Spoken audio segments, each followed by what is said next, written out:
అత్తకు ప్రేమతో ₹1,00,00,000 ఇచ్చిన కోడలు. కోనసీమ కోడలు ప్రత్యేకతే వేరు. కోటి విలువైన బహుమతులు ఇచ్చిందామె.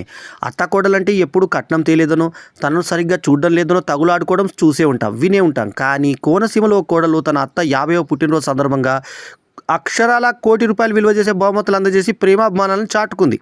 కోనసీమ జిల్లా రాజోలుకు చెందిన రాజోలు ఛాంబర్ ఆఫ్ కామర్స్ అధ్యక్షుడు, ఉమ్మడి తూర్పుగోదావరి జిల్లా ఆర్యవైశ్య సంఘ కార్యదర్శి కాసు శ్రీనివాసు భవానీ దంపతుల కుమారుడు సుకేష్కు 2 ఏళ్ల క్రితం పశ్చిమ గోదావరి జిల్లా పాలకొల్లుకు చెందిన శ్రీరంగనాయకితో వివాహం జరిగింది. అత్త మామలు తనను కన్న తల్లిదండ్రులా చూసుకుంటున్నారన్న అభిమానంతో అత్త భవానీ 50వ పుట్టినరోజు వేడుకలను ఘనంగా నిర్వహించాలని కోడలు నిర్ణయించుకుంది. పుట్టినరోజు వేడుకల్లో అత్తకు పట్టుచీర, పసుపు కుంకుమ, గాజులు, మంగళసూత్రంతో పాటు 100 గ్రాముల బంగారు బిస్కెట్టు, 28 లక్షల విలువ చేసే డైమండ్ నెక్లెసు, ₹50,50 నగదు కలిపి మొత్తం ₹1,00,00,000 విలువ చేసే బహుమతులు అందించి గోదావరిలో ఏం చేసినా ప్రత్యేకతమే అన్నట్టుగా కోడలు తన ప్రేమను చాటుకుంది.